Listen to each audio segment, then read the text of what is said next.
आदाब, मैं फ़ारूक खान, संपादक इकरा पत्रिका, थार न्यूज़ इकरा पत्रिका के इस चैनल में आपका स्वागत है, आपका इस्तकबाल है।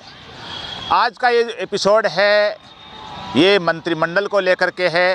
राजस्थान के अंदर मंत्रिमंडल का जो विस्तार हुआ है, मंत्रिमंडल गठित हुआ है और उसके अंदर एक भी मुस्लिम मंत्री नहीं है।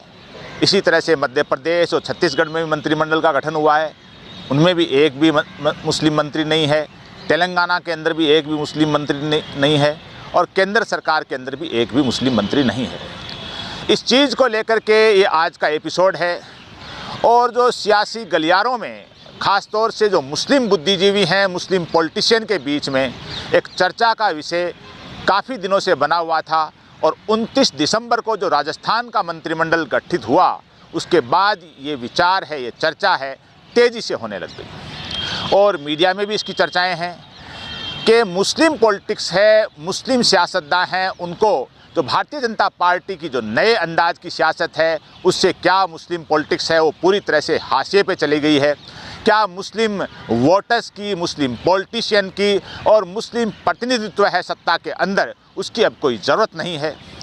इससे पहले जो अगर हम बात करें तो भारतीय जनता पार्टी की जो वर्तमान जो सरकार है, केंद्र की नरेंद्र मोदी की सरकार, जो 10 साल से है, 2014 से, उससे पहले अटल बिहारी वाजपेयी की सरकार थी। और अटल बिहारी वाजपेयी की जो सरकार थी, तो वाजपेयी साहब के जो शासनकाल के अंदर 6 साल का जो उनका शासनकाल रहा, उसके अंदर 3 अलग अलग टाइम मुस्लिम मंत्री थे, जिसमें सिकंदर बख्त, उमर अब्दुल्ला, फ़ारूक अब्दुल्ला के बेटे हैं, और सैयद शाहनवाज हुसैन। ये 3 मुस्लिम मंत्री अटल जी की सरकार में अलग अलग टाइम रहे। और नरेंद्र मोदी की जो सरकार बनी है 2014 में, तो नरेंद्र मोदी की सरकार के अंदर नजमा हेपतुल्ला है, वो मुस्लिम चेहरे के तौर पे मंत्री बनाई गई। उनके बाद में जो मुख्तार अब्बास नकवी हैं, उनको बनाया गया मंत्री। लेकिन जो जुलाई 2022 को मुख्तार अब्बास नकवी है, उनका राज्यसभा का जो कार्यकाल समाप्त हो गया और उनको मंत्री पद से हटा दिया गया। यानी जुलाई 2022 से केंद्र सरकार के अंदर कोई भी मुस्लिम मंत्री नहीं है। इसी तरह अगर पूरे राज्यों की बात करें तो देश के अंदर करीब आधे से ज़्यादा राज्य यानी 15 राज्यों में कोई भी मुस्लिम मंत्री इस वक्त नहीं है। इन राज्यों में असम है, मध्य प्रदेश है, छत्तीसगढ़ है, राजस्थान है, गुजरात है, तेलंगाना है, हरियाणा है, उत्तराखंड है, हिमाचल प्रदेश है और पूर्वोत्तर के जो 6 राज्य और हैं असम को छोड़ करके, उनमें भी कोई मुस्लिम मंत्री नहीं है। यानी ये करीब 15 राज्य हैं जहां मुस्लिम मंत्री नहीं है। मुख्यमंत्री होना तो दूर की बात है।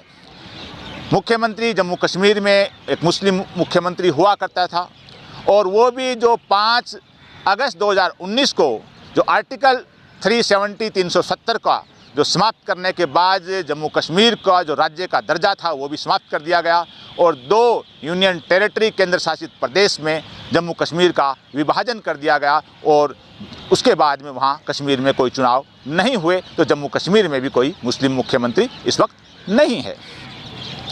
अब बात करें कि प्रतिनिधित्व की, क्या मुस्लिम प्रतिनिधित्व होना ज़रूरी है? ये चीज़ अपने आप में इसलिए ज़रूरी है कि भारत है, हमारा देश है, जो विश्व का सबसे बड़ा लोकतांत्रिक देश है।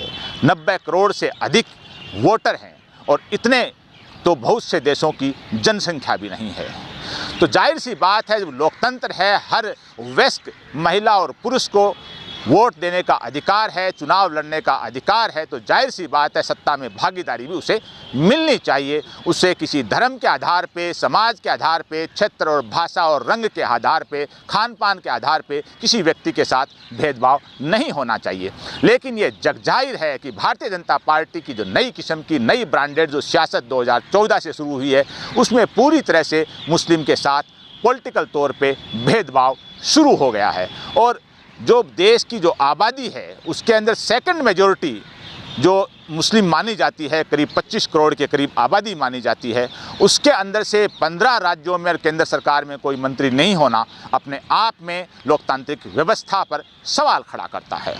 अगर हम उससे पहले एक और बात करें तो फिल्मी दुनिया के अंदर तो फिल्मी दुनिया के अंदर जो भी फिल्म बनती है तो उसमें जो करैक्टर होते हैं, जो निर्माता और निर्देशक हैं, बड़े नाप तोल करके जो फिल्म बनाते हैं, पटकथा लिखी जाती है, तो उसके अंदर कहीं ना कहीं हर तबके का कोई न कोई करैक्टर होता है। ख़ास तौर से मुस्लिम करैक्टर उसमें ज़रूर होता है। वो इसलिए नहीं होता है कि वहाँ कोई मुसलमानों को फ़रोग़ देना है, किसी को नीचा दिखाना है, किसी को ऊंचा दिखाना है। अगर बात की जाए तो बहुत मशहूर फिल्म जो आज भी देखी जाती है 5 दशक बाद, शोले फिल्म। शोले फिल्म के अंदर 3 घंटे के अंदर एक छोटा सा रोल है, 3 बार दिखाया जाता है इमाम साहब के नाम से। एक मस्जिद दिखाई जाती है, इमाम साहब को दिखाया जाता है जिनको आंखों से दिख नहीं रहा है, लेकिन उस 3 घंटे की फिल्म में एक मामूली 3 बार उनका छोटा छोटा रोल है, लेकिन वो बड़ा सराहनीय है, बड़ा सबक आमोज है। तो उसमें और भी अपने अपने रोल हैं। तो वो उदाहरण इसलिए दिया है मैंने कि फिल्मी दुनिया के अंदर इस बात को देखा जाता है, क्योंकि हर तबका देखता है, उससे कोई न कोई संदेश जाता है, कोई न कोई शिक्षा मिलती है। लेकिन पॉलिटिकल तौर पे हम देखें कि विश्व के सबसे बड़े लोकतांत्रिक देश के अंदर आज मुस्लिम मंत्री के तौर पे पूरी तरह से जो हाशिए पे डाला गया है, वो अपने आप में एक बड़ा प्रश्न है। अब अगर बात करें हम कि ताज़ा जो विधानसभा चुनाव हुए हैं तेलंगाना के अंदर, मध्य प्रदेश के अंदर, छत्तीसगढ़ के अंदर और राजस्थान के अंदर, और इन जो 4 बड़े राज्यों के अंदर जो चुनाव हुए हैं उनके अंदर चारों में तेलंगाना के अंदर एक कांग्रेस की सरकार आई है, छत्तीसगढ़, मध्य प्रदेश और राजस्थान के अंदर भारतीय जनता पार्टी की सरकार आई है, और चारों ही राज्यों में कोई भी मुस्लिम मंत्री नहीं बनाया गया है। यहाँ तक कि जिस कांग्रेस पार्टी को भारतीय जनता पार्टी ये कह करके संबोधित करती है कि ये मुसलमानों की पार्टी है एक तरह की, उस कांग्रेस पार्टी के शासन में तेलंगाना में भी कोई मुस्लिम मंत्री नहीं बनाया गया है। छत्तीसगढ़ में, मध्य प्रदेश में, राजस्थान में भारतीय जनता पार्टी ने किसी मुस्लिम को टिकट भी नहीं दी, और जाहिर सी बात है कि कोई विधायक भी नहीं जीता और मंत्री भी नहीं बनाया गया। राजस्थान के ताल्लुक से जब बात की जाए तो राजस्थान के अंदर जो सरकार गठित हो गई तो मंत्रिमंडल का जो बना है 29 दिसंबर को, तो यहाँ से जो डीडवाना से विधायक हैं यूनुस खान, वो भारतीय जनता पार्टी के कद्दावर नेता माने जाते थे, 2 बार कैबिनेट मंत्री रहे हैं, और जब वो कैबिनेट मंत्री थे तो सीएम के बाद में उनका चेहरा माना जाता था। लेकिन भारतीय जनता पार्टी ने उनको टिकट नहीं दी और बागी निर्दलीय प्रत्याशी के तौर पे वो इस बार डीडवाना से खड़े हुए और चुनाव उन्होंने जीता है, लेकिन उन्हें भी मंत्री नहीं बनाया गया है। राजस्थान के अंदर जो 6 विधायक हैं उनमें 5 कांग्रेस के हैं, जाहिर सी बात है उनको नहीं बनाया जा सकता, लेकिन यूनुस खां हैं, उनको खुद को भी ऐसी उम्मीद थी कि उनको बनाया जा सकता है, और लोगों को भी लग रहा था कि भी भारतीय जनता पार्टी से ही बागी होके आए हैं, तो भारतीय जनता पार्टी ने अन्य बागियों को गले लगाया है, तो यूनुस खां को भी गले लगा लिया जाएगा और उनको एक मुस्लिम चेहरे के तौर पे स्थापित कर दिया जाएगा।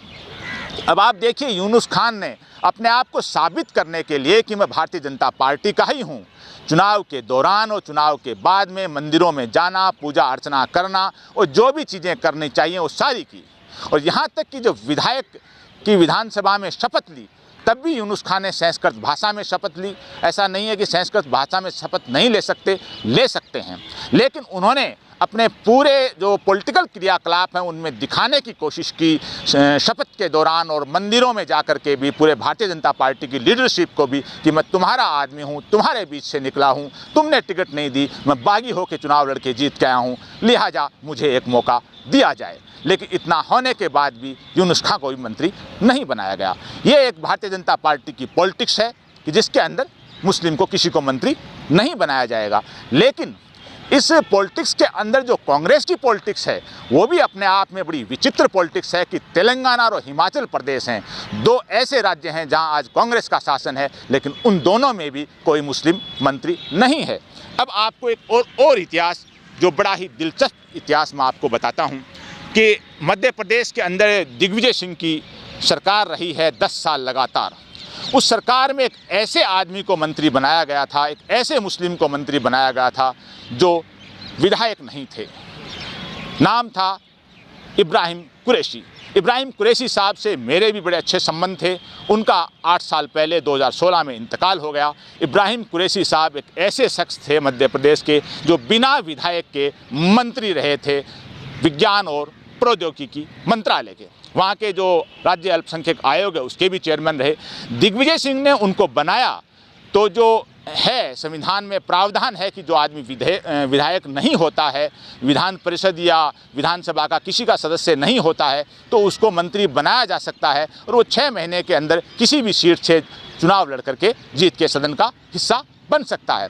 लेकिन मध्य प्रदेश में ऐसी न कोई सीट खाली थी, लेकिन दिग्विजय सिंह को, तत्कालीन कांग्रेस लीडरशिप को एक मैसेज देना था मध्य प्रदेश के अंदर कि हमारे कोई विधायक नहीं जीता है मुस्लिम, तो कोई बात नहीं, हम प्रतिनिधित्व देने के लिए मुस्लिम कम्युनिटी को एक मंत्री बनाते हैं। और इब्राहिम कुरैशी को दिग्विजय सिंह ने अपने कैबिनेट में शामिल किया। और सबसे बड़ी बात है कि ये बताई जाती है कि जब 6 महीने नज़दीक आ गए तो जाहिर सी बात है उनको इस्तीफ़ा देना पड़ा, और एक है वैधानिक जो प्रावधान है उसके बाद में वो दोबारा भी मंत्री बने, ऐसा भी बताया जा रहा है।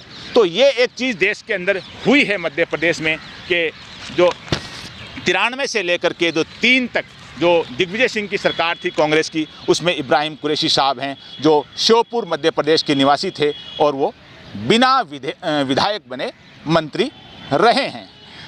लेकिन अगर हम बात और करें तो चाहे राज्यपाल के मामले हों, तो राज्यपाल भी अभी इस वक्त जो राज्यपाल हैं जितने भी देश में, उसमें 2 मुस्लिम बना रखे हैं। और अन्य जगह की अगर हम देखें तो सरकारों के अंदर जो पूरी तरह से एक तरह का जो मंत्रिमंडल को लेकर के जो भेदभाव न सिर्फ भारतीय जनता पार्टी के अंदर, कांग्रेस के अंदर भी हो रहा है। और कांग्रेस है वो अपने आप को ये साबित करने पे तुली हुई है कि मैं सबकी पार्टी हूँ, और भारतीय जनता पार्टी के नेता भी कह रहे हैं कि सबका साथ और सबका विकास।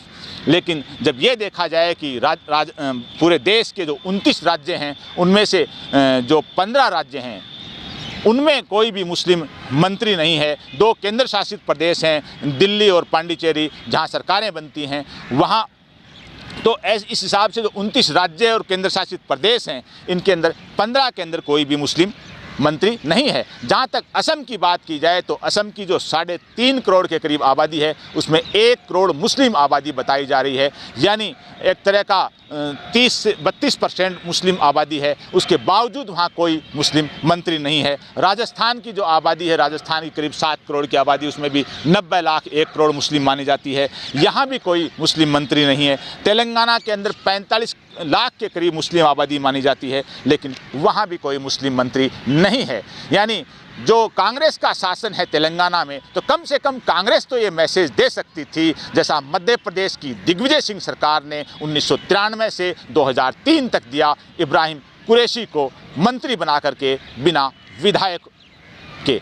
तो क्या तेलंगाना के अंदर किसी मुस्लिम को नहीं बनाया जा सकता था? लेकिन भारतीय जनता पार्टी ने एक काम किया है कि भारतीय जनता पार्टी ने जब उत्तर प्रदेश में सरकार आई तो भारतीय जनता पार्टी ने दोनों बार, यानी योगी आदित्यनाथ की पहली सरकार और दूसरी सरकार, दोनों में बिना मुस्लिम विधायक के मंत्री बनाया गया, जिनको विधान परिषद का सदस्य बनाया गया। उत्तर प्रदेश में विधान परिषद है, और इस बार जो दानिश आज़ाद अंसारी हैं उनको विधान परिषद का सदस्य और मंत्री बनाया गया। लेकिन उत्तर प्रदेश में भी भारतीय जनता पार्टी ने किसी मुस्लिम को टिकट नहीं दी, और बाकी अन्य राज्यों में भी नहीं दी, और लोकसभा में भी जो हुआ है तो हाल सबके सामने है। यानी पूरी तरह से मुस्लिम को, मुस्लिम पॉलिटिशियन को भारतीय जनता पार्टी है अपनी सियासत के जरिए हाशिए पे धकेलना चाह रही है, और भारतीय जनता पार्टी की सियासत पर ही दूसरी पार्टियां हैं, वो कांग्रेस भी और अन्य पार्टियां भी एक तरह की चलने की कोशिश कर रही हैं। तो ये जो अटल बिहारी वाजपेयी वाली जो भारतीय जनता पार्टी थी, जहाँ 3 मुस्लिम मंत्री केंद्र सरकार में हुआ करते थे, लेकिन आज विश्व का सबसे बड़ा लोकतंत्र भारत जिसको कहा जाता है, वहाँ की केंद्र की जो मंत्रिमंडल है, इतने बड़े मंत्रिमंडल में एक भी मुस्लिम मंत्री जुलाई 2022 से नहीं है। और राजस्थान का भी जो गठन हुआ है उसमें भी कोई भी मुस्लिम मंत्री शामिल नहीं किया गया है। आज के इस एपिसोड में बस इतना ही। जय हिंद, जय भारत।